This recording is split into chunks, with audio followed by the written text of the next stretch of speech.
My name is Hattie Garza, and I'm a 27-year-old specialist in the United States Army. I was on my knees on a training mat at Fort Liberty, North Carolina, trying to breathe while my ribs screamed. Minutes earlier, my stepfather, Sergeant Patrick Monroe, had used his knee to teach me a lesson in resilience in front of my entire unit. Now, my mother, Lisa, stood before me, not with a helping hand, but with a warm plate of casserole. She pressed it into my hands, her voice a desperate whisper. "Hattie, honey, Patrick said it was an accident. You can't report this. You'll ruin his career, you'll ruin our family." Her eyes met mine, not with love, but with fear for the man who had hurt me. She was begging me to protect her monster. They thought the physical pain was the worst part. They were wrong. If you want to know what happens when a daughter is betrayed by her own mother, let me know where you're watching from. Hit that like button, and get ready for a story about justice paid for in scars. The air in the combatives training room at Fort Liberty always tasted the same. A thick metallic cocktail of sweat, vulcanized rubber, and a familiar low-grade fear. It was the smell of controlled violence, of bodies pushed to their breaking point. For most soldiers, it was just another part of the job. For me, it was the smell of dread. I stood in formation on the gray mats, my heart hammering against my ribs in a frantic, trapped rhythm. I kept my eyes fixed on the scuffed toes of my combat boots, trying to make myself smaller, invisible. But I knew it was useless. I could feel his eyes on me. Sergeant Patrick Monroe, my stepfather, stood at the front of the room, his posture radiating an authority that went far beyond his rank. To the others, he was a decorated soldier, a man forged in the fires of deployment, a leader who demanded excellence. But I saw the predator beneath the uniform. I had seen it for 16 years. His gaze swept over the platoon, and for a terrifying second, I allowed myself a flicker of hope that it would pass over me. It never did. "Garza, front and center!" His voice boomed across the gymnasium, sharp and absolute. It wasn't just the command of a superior officer, it was the call of a hunter who had singled out his prey. A collective, silent tension rippled through the soldiers around me. They knew. They always knew. I felt dozens of pairs of eyes on my back as I stepped out of line, each glance a tiny pinprick against my skin. My legs felt heavy, like I was wading through cement. Every instinct screamed at me to turn and run, but in the Army, you don't run. You obey. I walked the long 10 yards to the center of the mat, acutely aware that this wasn't a training exercise. This was a performance, a demonstration of power, and I was the prop. "Today, we're demonstrating a controlled takedown," Patrick announced to the room, but his eyes never left mine. They were cold, flat, and held a glint of something ugly. "It's about leverage and technique, not brute force. Specialist Garza will assist." He moved before I could brace myself. His movements were too fast, too fluid, blurring with an intentional violence that had no place in a controlled demonstration. He grabbed my right arm, his fingers digging into my bicep like claws. Instead of a careful, technical armbar, he twisted my shoulder with a vicious, malicious wrench. A hot, searing pain shot from my shoulder down to my fingertips, and a gasp escaped my lips. I tried to pull back, to find my footing, but he was already a step ahead. Before the first wave of pain had even crested, he spun. His legs swung out, not as a sweep, but as a direct, brutal kick. The steel toe of his boot connected with my left side, right below my ribcage. Crack. The sound was sickeningly dry, an awful, intimate noise that seemed to echo in the sudden, dead silence of the room. All the air was violently punched from my lungs. My world compressed into a single, blinding point of agony. The floor rushed up to meet me, the gray mat a cold, indifferent witness. I crumpled, gasping like a fish on a dock, my vision tunneling to black at the edges. The only other sound was a low, satisfied chuckle from above me. His chuckle.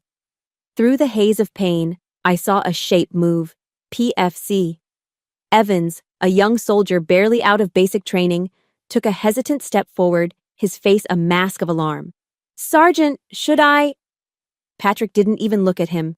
He simply raised a hand, a gesture that stopped the boy in his tracks. "Let her get up on her own." Patrick's voice was calm, instructional, as if he were explaining a fine point of military strategy. Pain builds character. That sentence landed harder than the kick. It was a line he'd used my entire life, a justification for every cruelty, big and small.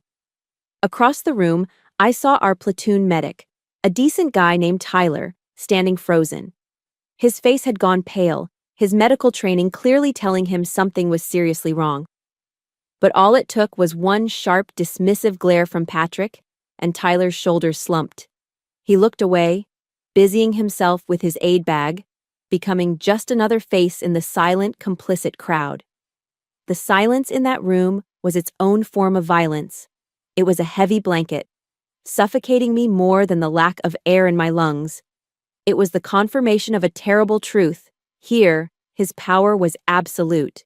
Here, no one would step in. No one would protect me. After what felt like an eternity, I managed to push myself onto my hands and knees, each movement sending fresh waves of fire through my side. The training session was dismissed a few minutes later, the soldiers filing out quietly, their eyes avoiding mine.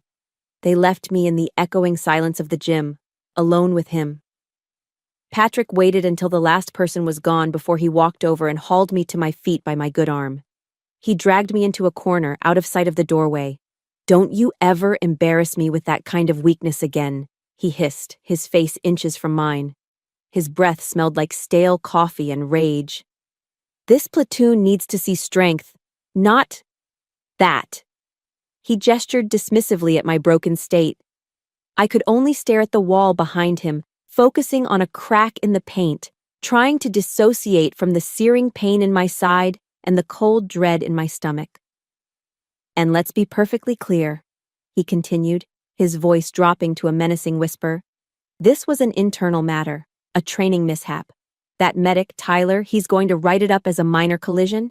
Do you understand me, specialist?" He put a cruel emphasis on my rank, a stark reminder of the chain of command, of the power he held over my entire career, my entire life. In this world he had built around me, he was the law. The physical pain was excruciating, but it was the humiliation, the absolute powerlessness, that was truly breaking me. I could do nothing but nod. My throat was too tight to speak. As I nodded, a single agonizing question began to form in the deepest, most wounded part of my soul. A question that had been buried for years under layers of fear and survival. Why?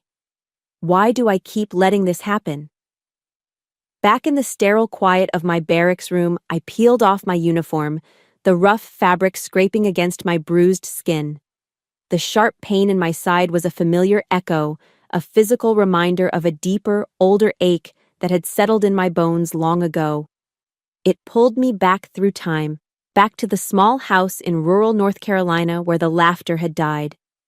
Back to the day Sergeant Patrick Monroe marched into our lives, just 6 months after we buried my father. Before Patrick, our house had been filled with light and noise.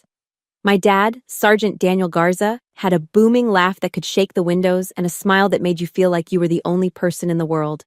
He smelled like sawdust and Old Spice. He taught me how to change the oil in a car and how to bait a fishing hook. Even after he was killed in Afghanistan, the memory of his warmth lingered in the rooms. But when Patrick arrived, he brought a chilling silence with him. He was my mother's fresh start. For me, he was the end of everything. The easy comfort of our home vanished overnight, replaced by the rigid structure of a military outpost. Everything became a drill. Mopping the kitchen floor wasn't a chore. It was a timed evolution. If I was 1 second over the allotted time, I'd be on the floor doing push-ups until my arms gave out. My mother, Lisa, would just stand there, her face a blank mask, nodding as if this were all perfectly normal. "Discipline will save your life one day, Hattie," Patrick would say, his voice devoid of any warmth. And my mother would echo him with a hollow, "He's right, honey. He knows what's best." She was disappearing right before my eyes, fading into his shadow. The first time he hit me, I was 12. I was helping with the dishes, and a soapy plate slipped from my grasp, shattering on the linoleum floor. Before the sound had even faded, His hand cracked across my face. The shock was more stunning than the pain. It wasn't a slap of anger, hot and impulsive. It was cold, deliberate, and methodical. A lesson. "This," he said, his voice level, "is the consequence of carelessness." I stood there trembling, my cheek stinging, watching him as he calmly got the broom and dustpan. He didn't raise his voice. He didn't have to. The next morning, I saw my mother at her vanity, carefully applying concealer to her own cheek, covering a faint purplish bruise that hadn't been there the night before. She must have said something to him after I went to bed. She must have tried. "I was careless and slipped on the stairs," she said, her eyes fixed on her own reflection in the mirror. She wouldn't look at me. She couldn't. And in that moment, I knew. Her lie wasn't for her, it was for him. It was a shield to protect him from the truth of what he was. My mother had chosen her side, and it wasn't mine.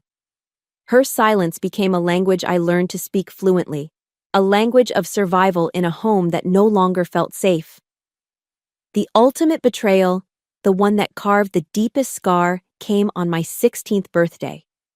For months, I had been saving every dollar I earned from my part-time job at the local diner. I'd saved up just enough for a simple, navy blue dress for the spring formal.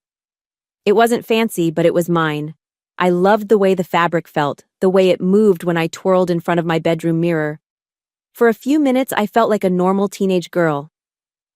I made the mistake of showing my mother. She was in the living room when Patrick walked in. He took one look at the dress I was holding up against myself, a proud smile on my face. His lip curled in disgust. He walked over, snatched it from my hands, and with two swift, brutal motions, he ripped it from the neckline down to the hem. The sound of tearing fabric was the sound of my heart breaking. "This is not appropriate for a soldier's daughter," he declared, tossing the ruined pieces onto the floor. I looked at my mother, my eyes pleading, expecting her to finally stand up for me, to say something, anything. Instead, she knelt and picked up the shredded fabric, avoiding my gaze. "Patrick just wants what's best for you, Hattie," she said, her voice soft and placating. "That dress? It looked a little cheap anyway. Let me buy you something more suitable." Her words were 1,000 times more painful than the sound of the dress ripping. Cheap. She had sided with him, validated his cruelty, and insulted my pride all in one breath. The more suitable outfit she bought was a khaki A-line skirt and a stiff white button-down shirt. It was practically a uniform. I looked more like I was attending a court-martial than my spring formal. I went to the dance, but I spent most of the night hiding in the girls' bathroom, the shame and hurt a heavy weight in my chest. I thought joining the army would be my escape. The day I graduated from high school, I stood tall in my cap and gown, my enlistment papers a declaration of independence in my pocket. I had a plan. I would leave this town, leave this house, and never look back.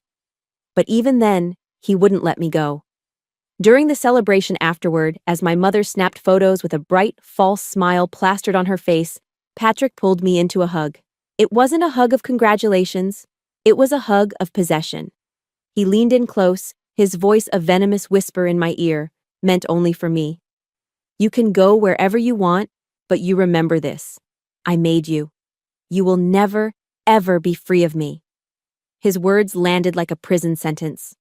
I looked over his shoulder at my mother, who was beaming, oblivious, capturing a happy family moment.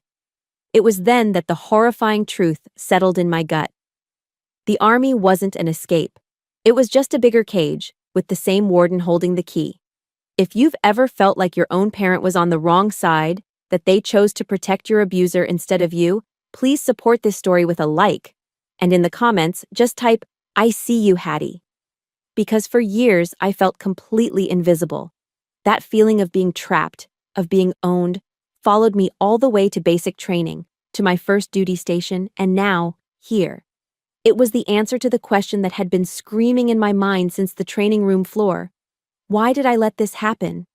Because some part of me, the scared 12-year-old girl inside, still believed his final whisper, that I could never truly be free. Before Patrick was transferred to Fort Liberty, I had carved out a life for myself. It wasn't a grand life, but it was mine, built piece by piece with a quiet, stubborn determination. For 3 years, I had known a fragile peace. My world was the vast, sprawling logistics warehouse, a cathedral of cardboard and steel where I found a sense of order that my childhood had lacked. As a logistics specialist, my job was precision. I managed a multi-million-dollar inventory of everything from engine parts to medical supplies. I knew the location of every single item, the weight of every crate, the destination of every shipment. There was a rhythm to it, a logic that I could control.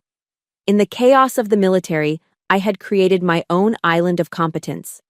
And for the first time in my life, I was seen for what I could do, not for who I belonged to. People respected me. My direct superior, First Sergeant Alvarez, a kind, no-nonsense Latino man with salt and pepper hair and deep-set, observant eyes, was the first authority figure who ever made me feel valued. He'd often stop by my station, review my immaculate inventory reports, and nod with genuine approval. "Garza," he said to me once, a rare smile touching his lips, "you have the mind of a general." That simple compliment landed in my soul like a cool drink of water in a desert. It was external validation, yes, but it affirmed something I was just beginning to believe about myself. I was good at something. My worth wasn't tied to my ability to endure pain, it was rooted in my intelligence and my diligence. A quiet pride began to grow in the spaces where fear used to live. This newfound sense of self extended beyond the warehouse. I had my own apartment, a small one-bedroom place off base in Fayetteville. It was the first truly safe space I had ever known. The four walls weren't just drywall and paint, they were a fortress. I spent a whole weekend painting the living room a soft, calming mint green. I bought a Boston fern and hung it in the window, and I learned to take pride in keeping it alive. The silence in that apartment was a luxury. Growing up, silence had been a weapon, a heavy, tense precursor to an explosion. But here, in my own home, the silence was freedom.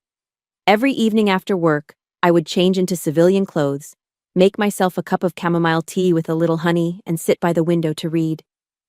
I worked my way through stacks of novels from the public library, losing myself in other people's stories. I was learning to simply be, to exist without being on high alert, without waiting for the next footstep in the hall, the next barked command. The constant tension that had coiled in my shoulders for years began to slowly, cautiously unwind. I even made a friend. Her name was Sarah, another specialist who worked in the motor pool. She was my polar opposite, loud, cheerful, and refreshingly direct. She knew nothing of my past, and she never asked.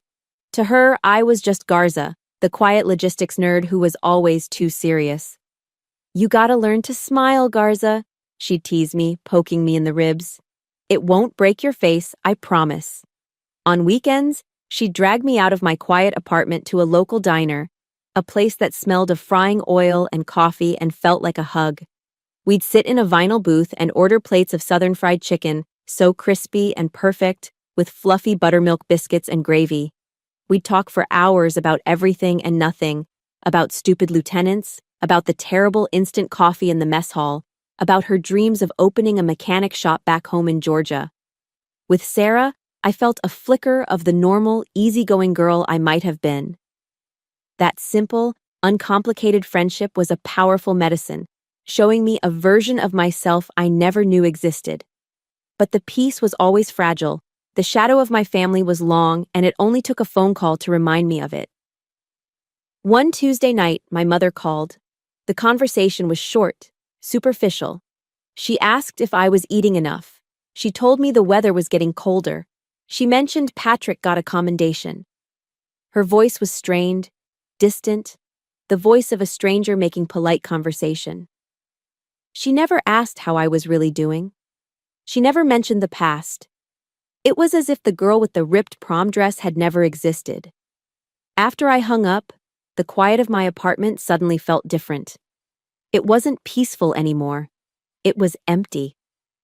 The crushing weight of a profound loneliness settled over me. It was the specific loneliness that comes from knowing the people who are supposed to love you unconditionally are incapable of doing so. I opened my laptop, mindlessly scrolling through YouTube, looking for a distraction. I stumbled upon a TED Talk by a researcher named Brené Brown. The title was something about vulnerability. I almost clicked away, but something made me stay. I listened as this warm, funny, incredibly smart woman talked about shame, courage, and the power of being vulnerable. And then she said something that felt like a key turning in a lock I didn't even know was there. Vulnerability is not weakness, she said. It's our most accurate measurement of courage. The words hung in the air of my quiet, mint green room. Vulnerability is not weakness. My entire life had been an exercise in the opposite, in building walls, in showing no weakness, in never letting anyone see how much I was hurting. Patrick had taught me that vulnerability was a flaw to be beaten out of a person. My mother's actions had taught me it was something to be hidden, to be ashamed of. I stared at the screen for a long time after the video ended. The seed of a new idea had been planted. I wasn't ready to be vulnerable. The thought alone was terrifying. It felt like willingly walking into a fire. But for the first time, I considered the possibility that my carefully constructed armor wasn't strength. It was just a cage. I closed the laptop and looked out the window at the quiet Fayetteville street. The streetlights cast a soft orange glow on the empty sidewalk. A question floated in the back of my mind, a quiet whisper that was both terrifying and hopeful. Did I have that kind of courage? Would I ever be brave enough to be seen? That seed of courage, planted by a stranger on a YouTube video, began to be watered by kindness from the most unexpected places. It started with First Sergeant Alvarez. A few weeks after my late-night Brené Brown discovery, he called me into his office. My stomach immediately clenched. Being called into the first sergeant's office usually meant you were in some kind of trouble. I did a quick mental inventory of my recent actions, searching for any infraction. His office was tidy, organized, a reflection of the man himself.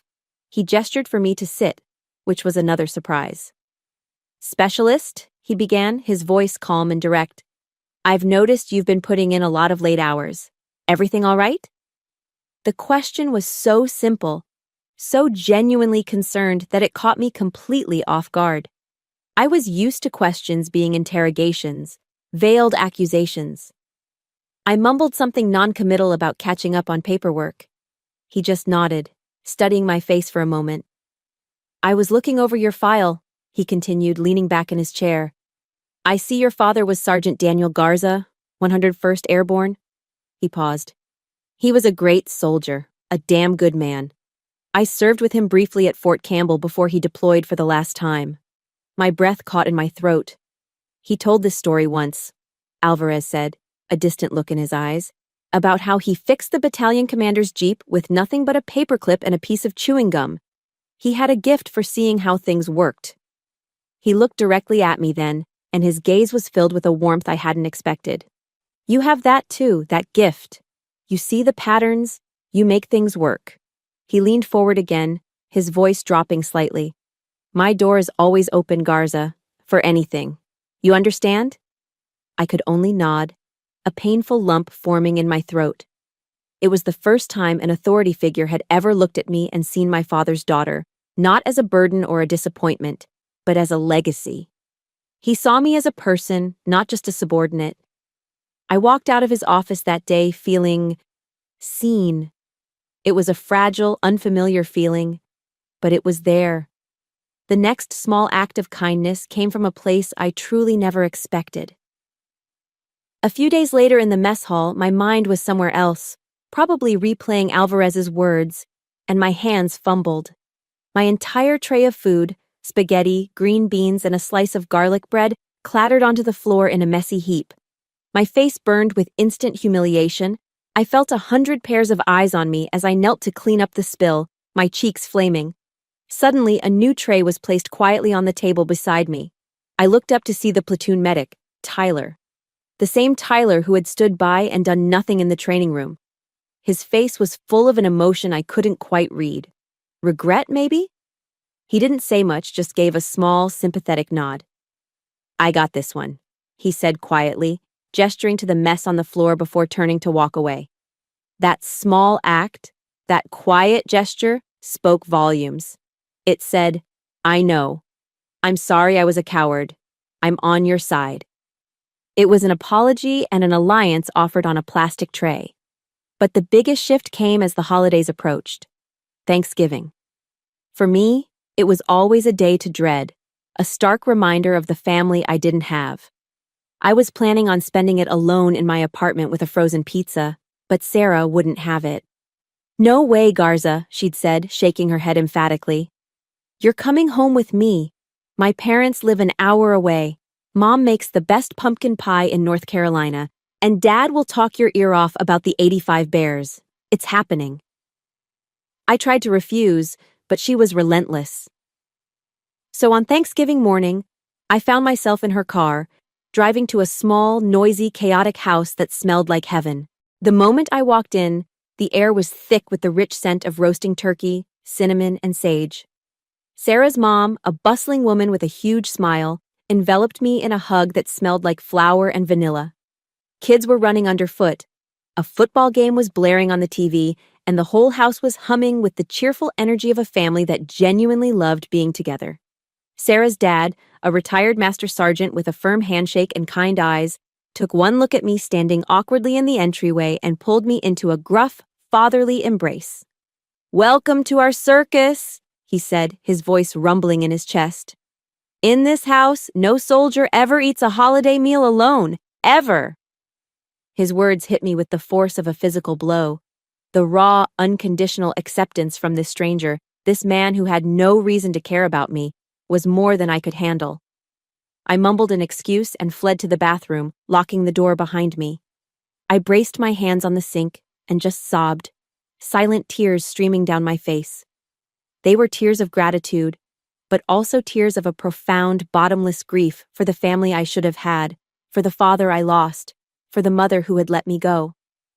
The warmth of this strange family's home had melted a piece of the ice that had been frozen around my heart for years, and the pain of the thaw was excruciating.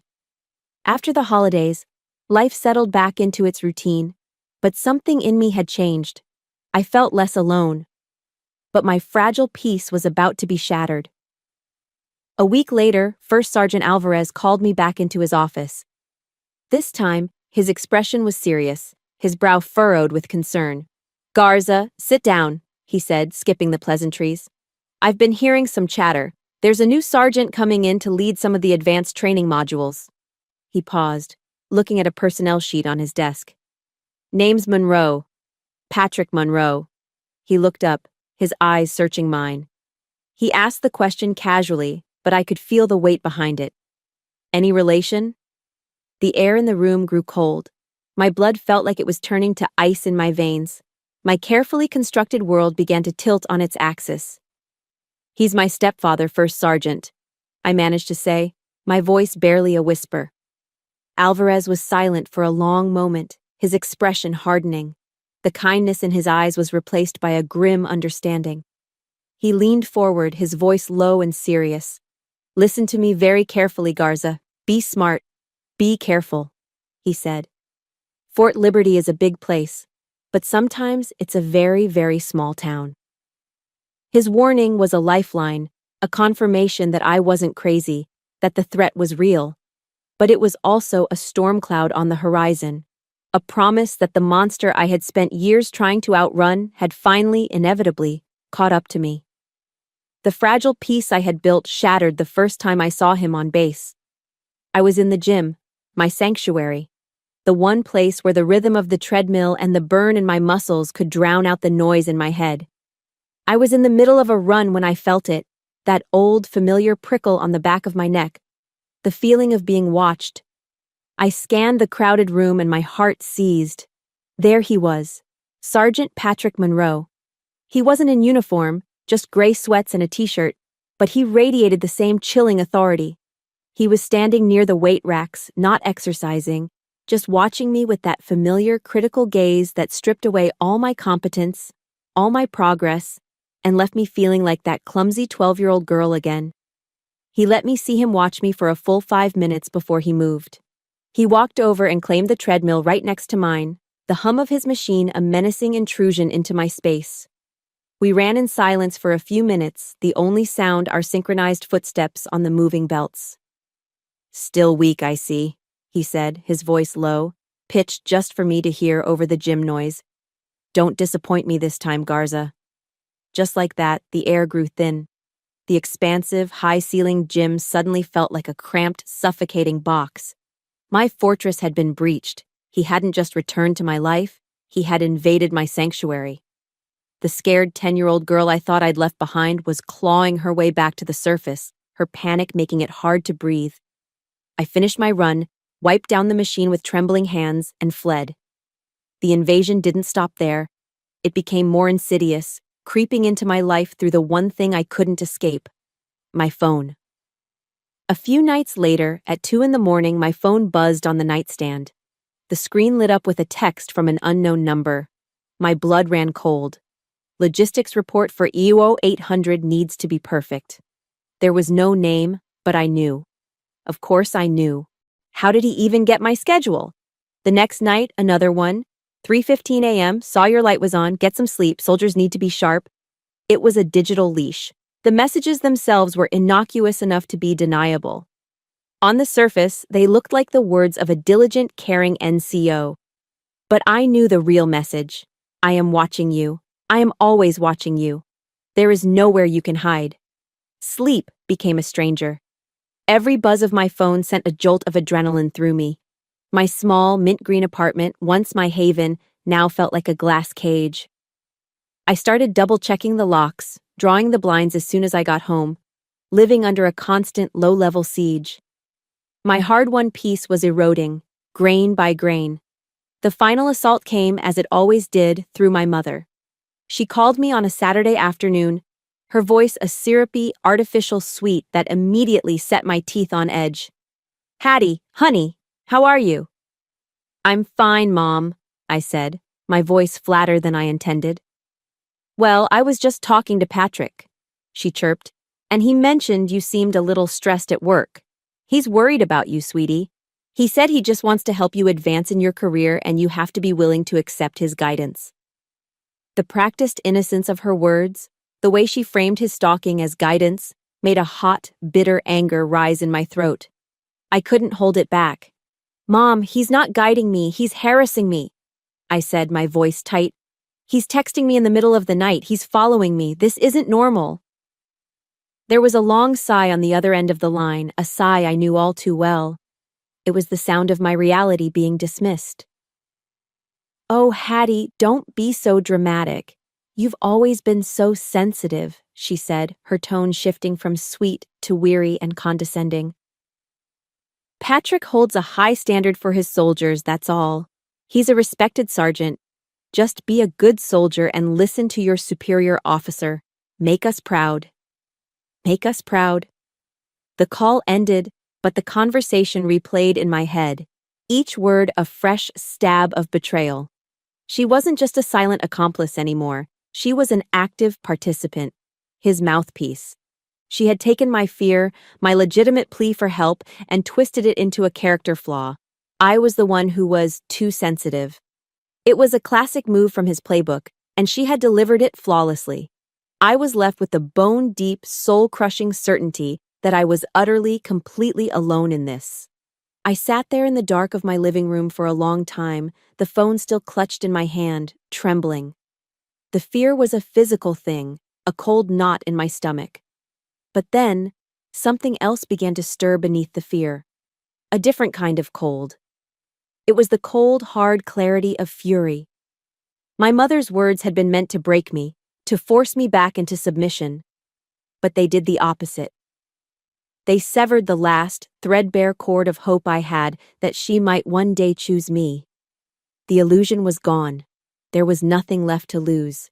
I thought of Brené Brown's words about courage. I thought of First Sergeant Alvarez's steady gaze and his open door. I thought of Tyler's quiet offering of a new meal. I thought of the warmth of Sarah's family at Thanksgiving. These memories were my life raft in the storm. They were proof that not everyone was like him, that I wasn't entirely alone. The trembling in my hands stopped. It was replaced by a steady, determined resolve. This was not going to be the rest of my life. I would not let him erase me again. I walked over to my laptop and opened it. The glow of the screen illuminated my face in the dark. I created a new folder on my desktop, encrypting it with a password he could never guess. I named it something boring, something he would overlook, equipment audit. Then I began to fight back. I took screenshots of every single text message, documenting the date and the time. I went into my phone settings and enabled the call recording feature. From now on, every word, every threat, every piece of guidance would be cataloged. This wasn't about revenge. This was about survival. He had declared war on my peace of mind, and I was done being a casualty. I was going to arm myself with the one thing he couldn't control: the truth. The Cold War of late-night texts and silent intimidation escalated a week later. Patrick announced a surprise competency evaluation for the entire logistics team. The focus, he declared, with a sweep of his arm across the cavernous warehouse, would be on handling heavy and oversized pallets. My blood ran cold. It wasn't a surprise evaluation, it was a custom-made trap, and I was the intended prey. He knew about my right shoulder, the one he himself had injured in a training demonstration years ago. It had never fully healed, leaving a lingering weakness, a dull ache that flared up under heavy strain. He knew my breaking point because he had created it. I stood there, watching the other soldiers take their turns on the forklift, my heart a trapped bird beating against my ribs. A small, cowardly part of me wanted to report sick, to find a way out. But the cold fury that had been simmering since my mother's phone call refused to let me back down. No more running. As my turn approached, I saw him subtly signal the forklift operator assisting the test. A small, almost imperceptible nod. The operator, a young private eager to please, loaded my pallet. I could see from a distance it was stacked higher, looked denser than the others. It was heavier than regulation allowed for a solo lift. The trap was set.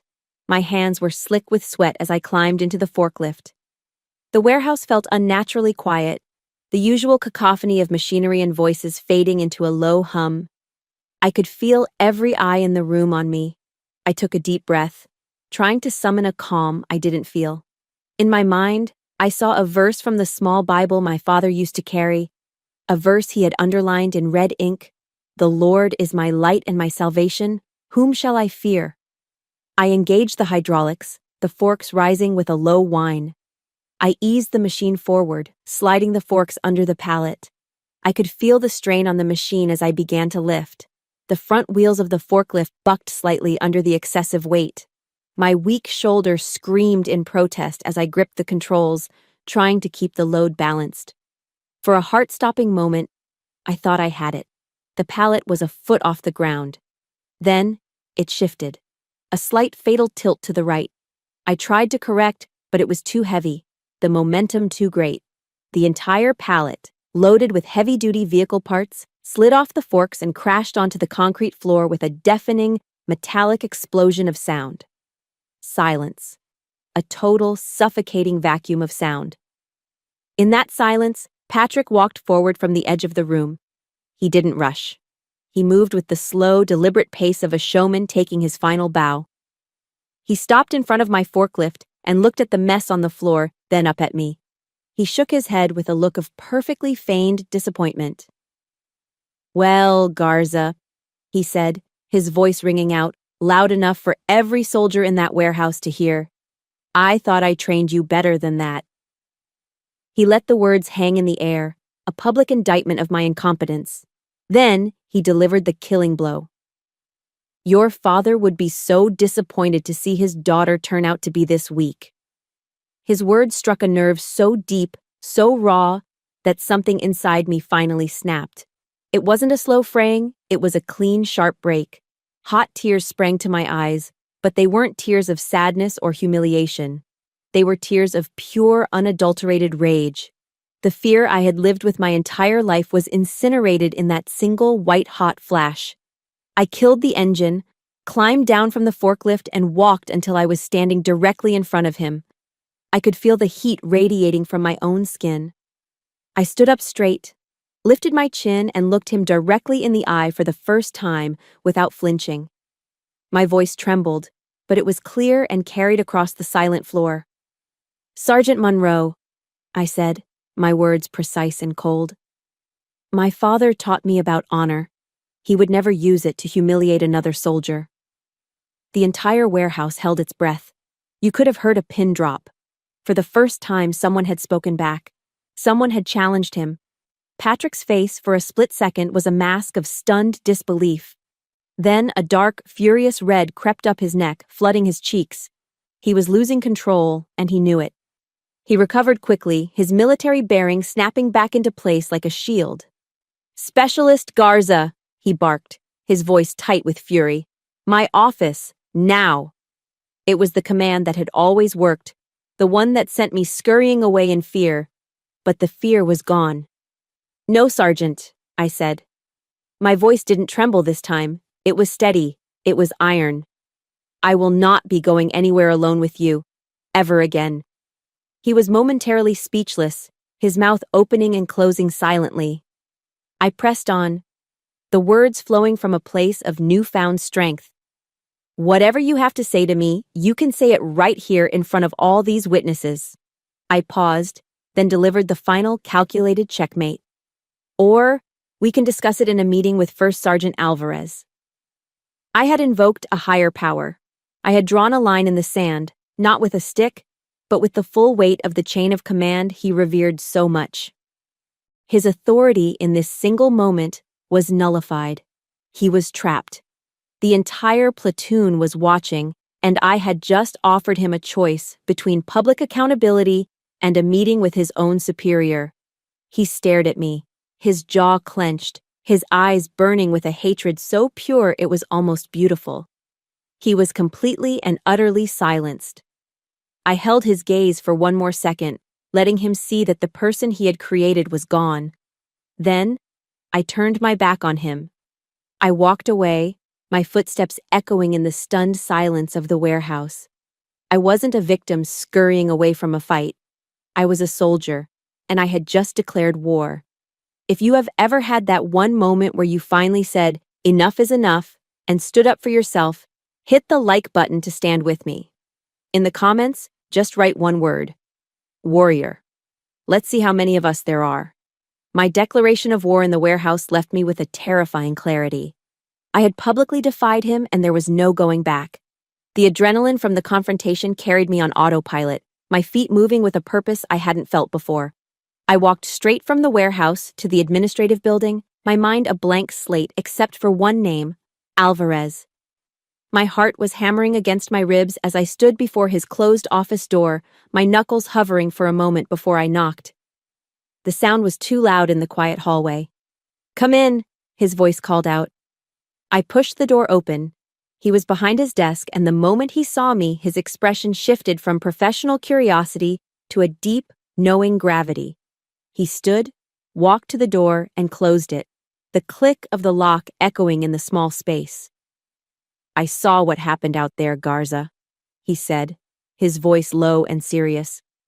"Frankly, I've been waiting for you." Those 5 words broke through the dam of my composure. The story came pouring out, not just about the forklift, but about everything. The years of discipline, the ripped prom dress, the constant surveillance, the late-night texts, my mother's complicity. I laid the entire ugly map of my life on his desk. He listened without interruption, his face an unreadable mask, but his eyes, those deep, steady eyes, were filled with a profound empathy that made me feel, for the first time, like I wasn't screaming into a void. When I finished, he was silent for a long moment, steepling his fingers on his desk. "Sergeant Monroe is a respected NCO. He has friends in high places," he finally said, his tone pragmatic. "Your word against his, even with your record, won't be enough. They'll bury it in paperwork. They'll call you hysterical, say you have a grudge. Specialist, do you have any proof?" That question was the turning point. I wasn't just a victim recounting her trauma anymore. I was a strategist presenting her case. I reached into the small pocket of my cargo pants and pulled out a single black USB flash drive. I placed it on his desk with a steady hand. "I have proof," I said, my voice firm. "Texts, call logs, and audio." He looked from the drive to my face, a flicker of something, surprise, respect, in his eyes. He took the drive, plugged it into his computer, and put on his headphones. I watched his face as he listened. I saw his jaw tighten, his knuckles turn white as he gripped his mouse. He clicked on the recording of the call with my mother, then on another file, a call I had recorded with Patrick, where he'd nonchalantly threatened to end my career if I ever stepped out of line. When Alvarez took the headphones off, the empathy in his eyes had been forged into cold, hard steel. This changes everything, he said, his voice a low growl. But we have to be smart. A direct report through the regular channels will get suffocated. Monroe will hear about it, and he'll crush it before it ever gets to anyone who can do something. We need to go around the chain of command. We need an outside trigger. He picked up his desk phone and dialed an extension. Yeah, it's Alvarez. I need a favor. Can you meet me? Off base. It's important. An hour later, I was sitting in a quiet corner of a coffee shop in Fayetteville, a place called The Daily Grind. Alvarez walked in, and right behind him was the platoon medic, Tyler. My stomach tightened. Tyler looked nervous, shifting his weight from foot to foot and avoiding my eyes. We sat, and Alvarez got straight to the point. Tyler, he began, I know what Monroe has been doing, and I know you've seen it. Tyler stared into his lukewarm coffee. First Sergeant, I was scared, he finally mumbled, his voice thick with shame. He's a senior NCO. I have my whole career, my family. I understand fear, son, Alvarez said, his voice firm but not unkind. But there's a point where fear becomes complicity. Specialist Garza is doing the brave thing.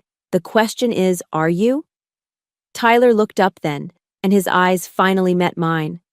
I saw the conflict there, the fear warring with his conscience. He took a deep breath. The first time he hurt you, he said, his voice barely above a whisper, in the combatives room. The report, he told me to write it up as minor bruising from accidental contact during training. He stood right over my shoulder while I typed it. I knew it was a lie. He looked back at Alvarez. I can't stay silent anymore. Whatever you need, I'll testify. I'll sign a sworn statement. I'm done being afraid. The relief that washed over me was so intense it almost made me dizzy. It was the validation I had been craving for years. I wasn't crazy. It wasn't all in my head. Someone else saw it and was willing to say it out loud. An alliance was forming. Alvarez, with his rank and wisdom, and Tyler, a direct witness to the cover-up. Alvarez nodded, a look of grim satisfaction on his face. Good man, he said to Tyler. Then he turned to me, his mind already working on the next move. Here's the plan, he said, leaning in. This can't be a disciplinary issue. It has to become a medical one. You need an undeniable, officially documented medical event, one that happens in front of witnesses and is serious enough to force an immediate evaluation outside the normal clinic. Something that triggers a mandatory report to CID. He held my gaze, his expression deadly serious. When that happens, and only then, you give this USB drive to the right person. An officer, a doctor, someone outside of his sphere of influence. Let the system that protects him be the very thing that traps him. He sat back, letting the weight of the plan settle. This next part is going to be dangerous, Garza. He's going to feel you slipping from his grasp and he will get reckless. You have to be ready. I thought of a movie I'd watched on a lonely night, the one about Erin Brockovich. She wasn't a soldier, but she was a fighter. She was underestimated, dismissed, but she never, ever gave up. There was a line from that movie that stuck with me. I looked at First Sergeant Alvarez, the fear still present, but the resolve stronger.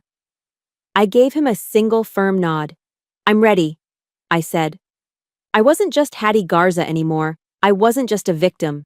I was a woman with a plan, evidence, and allies. I was becoming a formidable opponent. Humiliated and enraged by my defiance in the warehouse, Patrick moved faster than I expected. He craved control, and having it publicly challenged had made him reckless. 2 days later, a mandatory force-on-force combat demonstration was announced. When the roster was posted, my name was right at the top, paired against him. It was his final, arrogant move. A public execution disguised as a training exercise. The entire platoon would be there to watch him put me back in my place. That evening, I got a call from a blocked number. It was Alvarez. "Garza, you don't have to do this," he said, his voice urgent. "Call in sick. I'll back you up. This is too dangerous." "First Sergeant, with all due respect," I replied, my own voice calm and steady. "He's expecting me to run. He's counting on it. This isn't just a trap anymore, it's an opportunity. I'm going." The morning of the demonstration, the air in the training hall was thick with a tension you could taste. I saw Alvarez near the back, giving a quiet, almost imperceptible nod to PFC. Evans, the young private who had tried to help me before. Evans subtly shifted his position, moving behind a stack of training mats, his phone held loosely in his hand. The stage was set. Patrick and I met in the center of the mat. He leaned in close as we assumed our starting positions. His voice a venomous hiss meant only for me. "You wanted witnesses, Garza? You got them. Let's see how brave you are now." The first few moves were textbook. A block, a parry, a controlled hold. He was playing with me, drawing it out for the audience. I could feel his frustration growing as I met each move, my body remembering years of his lessons. Then I saw the shift in his eyes. The performance was over. He moved with a speed that was pure malice. He feinted left, and as I adjusted, he brought his right knee up in a vicious, brutal arc, driving it with full force into the exact spot on my left side where he'd kicked me before. A sound, a wet, sickening crack, ripped through the air. It was louder, more final than the last time. A supernova of pain exploded behind my eyes, white-hot and absolute. The world vanished. I was falling, but this time, it wasn't just a simple collapse. As my body hit the mat, I felt a strange sense of calm detachment. The physical pain was immense, a roaring fire in my chest, but mentally I was clear.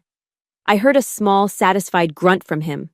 I heard the collective gasp from the soldiers watching, and in my mind, a single cold thought surfaced. He took the bait. Patrick immediately launched into his old script, his voice booming with false concern.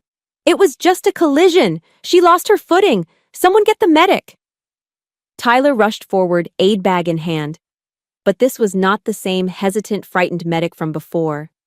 He knelt beside me, his movements efficient, but when he looked up at Patrick, his eyes were like chips of ice. "Sir, this looks like a severe rib injury, possibly a fracture," Tyler said, his voice clear and professional, carrying across the silent room. "Per protocol for a potential chest trauma, I need to transport her to Womack for a full workup and x-rays." Patrick's face darkened. The control was slipping. "I said take her to the clinic, medic. It's a bruise." Tyler slowly got to his feet, standing to his full height. He looked Patrick directly in the eye, a subordinate defying a senior NCO in front of 24 witnesses. "I'm sorry, Sergeant," he said, his voice unwavering. "But as the attending medic on the scene, this is my professional medical determination. She's going to the hospital." Check. Patrick was momentarily stunned into silence, his face a thundercloud of disbelief and rage. For the first time, his authority had been publicly challenged and overruled by a subordinate. He had lost control of the narrative. As the stretcher was brought in, I palmed the small phone in my pocket. My fingers, clumsy with pain, managed to type out a single prearranged message to Alvarez. 3 letters, INC, inbound. The ambulance ride to Womack Army Medical Center was a blur of pain. When we arrived at the emergency room, the controlled chaos was a welcome distraction. They got me into a trauma bay, and the flurry of activity began. Nurses, techs, and then a calm, authoritative presence. "All right, everyone, give me some space. I've got this." A woman in scrubs with captain's bars pinned to her collar stepped forward. She was in her mid-30s, with sharp, intelligent eyes and an air of absolute confidence. She looked at my chart, then at me. "I'm Lieutenant Clark," she said, her voice both kind and efficient. "Let's see what we've got here, specialist." Just then, the doors to the ER burst open. Patrick stormed in with my mother Lisa trailing behind him, her face pale and anxious. "I'm Sergeant Monroe," he announced, trying to reclaim his authority. "I'm her stepfather. I need an update on her condition." Lieutenant Clark didn't even look up from her assessment. "And I'm her doctor. Right now, Specialist Garza is my patient and my only priority. You can wait in the waiting room." "Listen to me, Lieutenant," Patrick snarled, taking a step forward, trying to use his rank, his presence, to intimidate her. "That was a training accident, and I need to—" Clark finally looked up, and the look in her eyes could have frozen fire. She cut him off with the clean, sharp precision of a surgeon's scalpel. "Sergeant," she said, her voice dangerously quiet. "In this hospital, my medical authority is absolute. Your rank means nothing here." She picked up a clipboard from the counter. "And based on the medic's field report and the visible contusions on my patient that are inconsistent with a simple fall, I am currently filling out Department of the Army Form 4106. She let that hang in the air for a beat. Patrick's face went white. He knew exactly what that form was. "It's a report of suspected assault," she continued, her voice like ice. "As per regulations, the moment I sign this, the military police and CID will be notified." She clicked her pen. Checkmate. In that moment, watching the blood drain from Patrick Monroe's face as his entire world began to crumble around him, the physical pain in my ribs seemed to disappear. It was replaced by something else. Something I hadn't felt in a very long time. It felt like winning. The aftermath of the ER confrontation was swift and decisive. As Lieutenant Clark had promised, the moment she filed her report, the world shifted. My case was no longer a private matter. It became an official investigation. The next morning, 2 CID special agents came to my hospital room. The lead agent was a man named Daniel Ruiz, a calm, methodical professional in civilian clothes whose quiet demeanor hid a razor-sharp focus. Lieutenant Clark, now acting as my medical advocate, was present for the entire interview. With the steady beep of the heart monitor as my metronome, I told them everything. I laid out the 16-year history of abuse, not with tears or anger, but with the cold, hard precision of a soldier giving an after-action report. When I was finished, I handed Agent Ruiz the black USB drive. He plugged it into his laptop right there in the hospital room. I watched his face as he reviewed the files, the timestamps on the late-night texts, the audio file of Patrick's threats, the video PFC Evans had taken of the final assault. He was silent for a long time, his expression unreadable. Finally, he closed the laptop, removed the drive, and placed it carefully into an evidence bag. He looked up, and his eyes met mine directly. "Specialist Garza," he said, his voice even and direct. "I believe you." 3 simple words. But for me, they were the rain after a lifetime of drought. To be heard, to be seen, to be believed by someone in a position of authority, it was a validation so profound it left me breathless. It was the moment the ground finally solidified beneath my feet. But the battle was far from over. As the official investigation ramped up, Patrick's unofficial one began. He couldn't stop the CID, so he tried to poison the well. A smear campaign, insidious and ugly, started to spread across the base. The narrative was expertly crafted to paint me as the villain. Whispers followed me down hallways. "She's unstable, an attention seeker. She set him up to advance her career. It was just a tough training exercise. She's too sensitive." Soldiers who used to greet me with a friendly nod now averted their eyes. The isolation was a unique kind of pain. One morning, I woke up to find the word liar scrawled in black marker across my barracks room door. The physical ache in my ribs was nothing compared to the sharp, stabbing pain of that public shaming.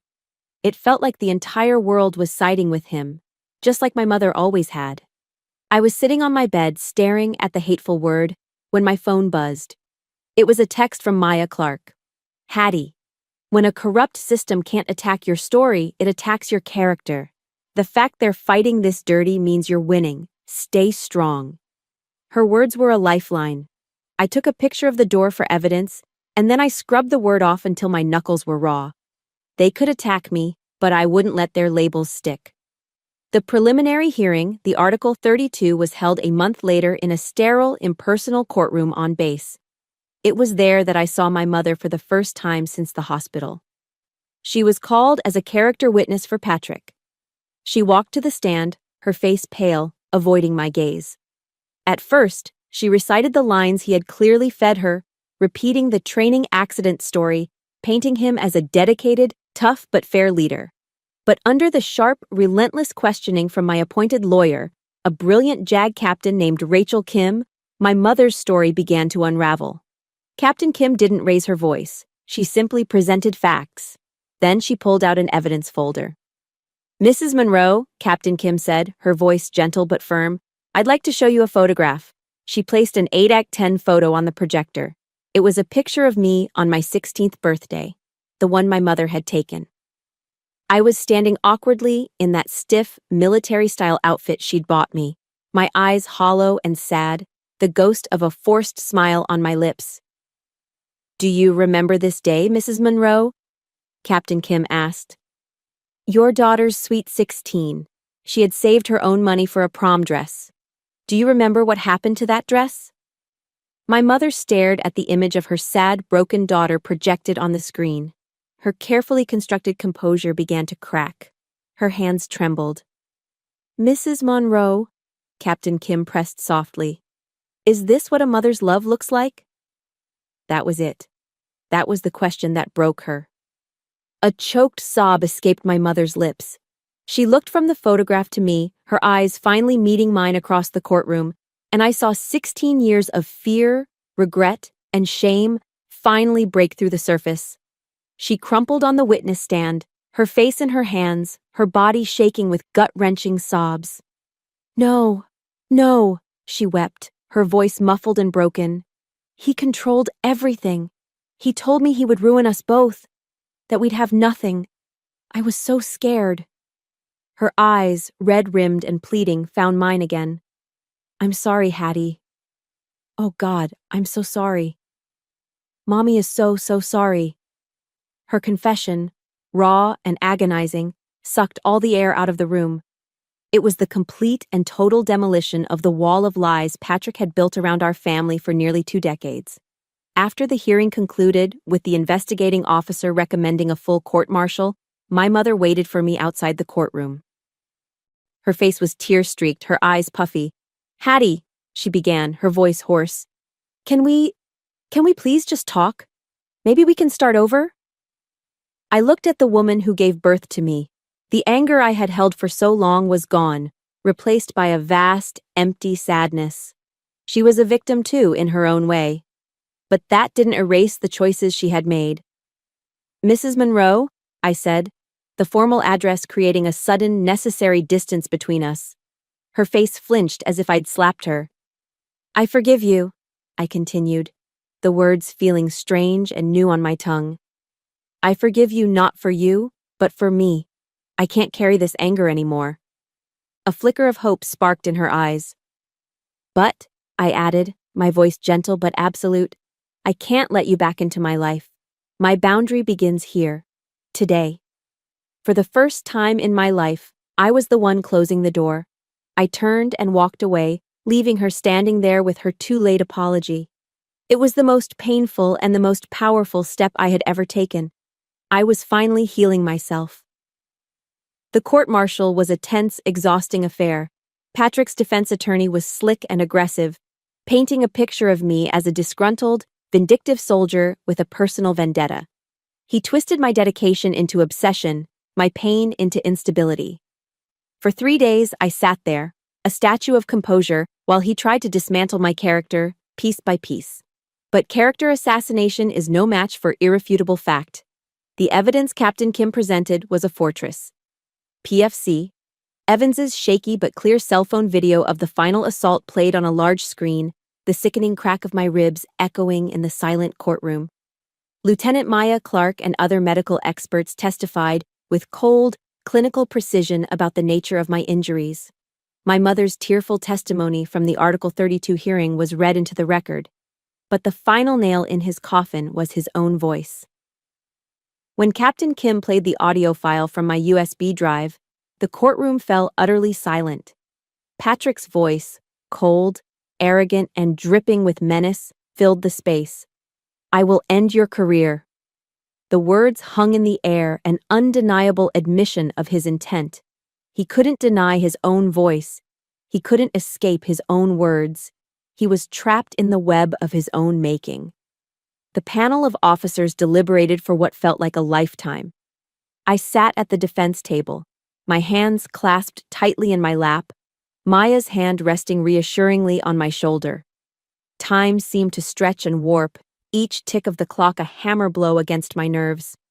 Finally, the panel filed back into the room, their faces grim and unreadable. "All rise," the bailiff commanded.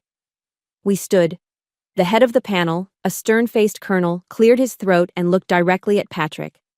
"Sergeant Patrick Monroe," he began, his voice devoid of emotion, "on the charge of assault, this panel finds you guilty. On the charge of obstruction of justice, this panel finds you guilty." A single, collective exhale seemed to pass through the room. I felt Maya's hand squeeze my shoulder, but I remained perfectly still, my eyes locked on Patrick. His face, once a mask of arrogant authority, had crumbled into a pasty, slack-jawed expression of disbelief. The sentence was delivered moments later. A dishonorable discharge, forfeiture of all pay and allowances, his retirement, his legacy, everything he had built, erased, and confinement at the United States Disciplinary Barracks at Fort Leavenworth for a term of 8 years. 2 military police officers moved towards him. As the first metal handcuff clicked shut around his wrist, the sound sharp and final in the quiet room, I expected to feel a surge of triumph, of victory. But I felt nothing. Just a vast, hollow emptiness. It wasn't a celebration, it was just the end. A long, dark, painful chapter of my life was finally over. As they led him away, his eyes found mine one last time. The authority was gone. The power was gone. All that was left was the impotent, venomous hatred of a defeated man. I held his gaze, and then I gave him nothing. No anger, no fear, no satisfaction, nothing. And I think for him, that was the worst punishment of all. The ripples from the verdict spread far and wide. The case became a catalyst for change. The story, published in a detailed feature in the Army Times, encouraged dozens of other soldiers, both men and women, to come forward with their own stories of abuse hidden under the guise of tough training. Within 6 months, the Department of the Army issued what became unofficially known as the Garza Directive, a new set of regulations mandating video recording of all high-risk physical training sessions and establishing an independent, confidential hotline for medical personnel to report suspected abuse of power by superiors, completely bypassing the normal chain of command. My legacy wasn't revenge, it was reform. It was a shield for those who would come after me. 1 year later, I stood on the main parade field at Fort Liberty. The North Carolina sun was warm on my face.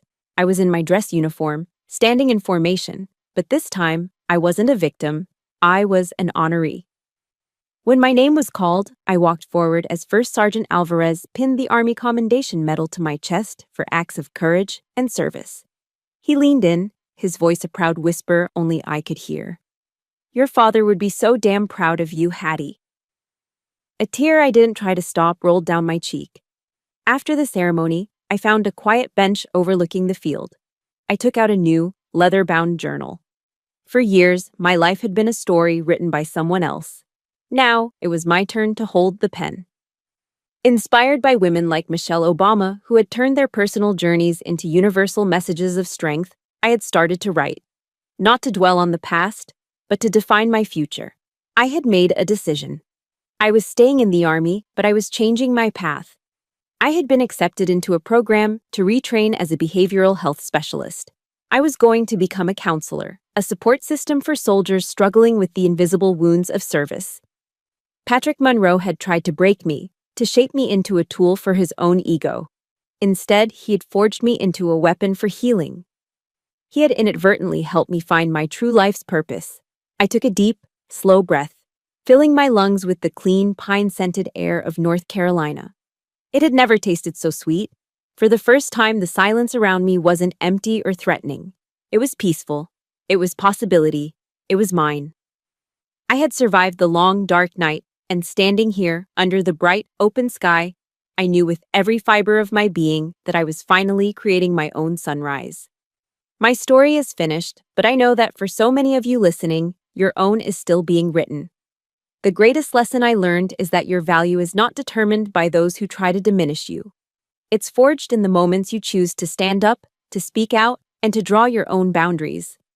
If this story resonated with you, please consider subscribing. This channel is a space for stories like ours, stories of survival, resilience, and the incredible power of reclaiming your own narrative. Thank you for listening. And remember, you are the author of your next chapter.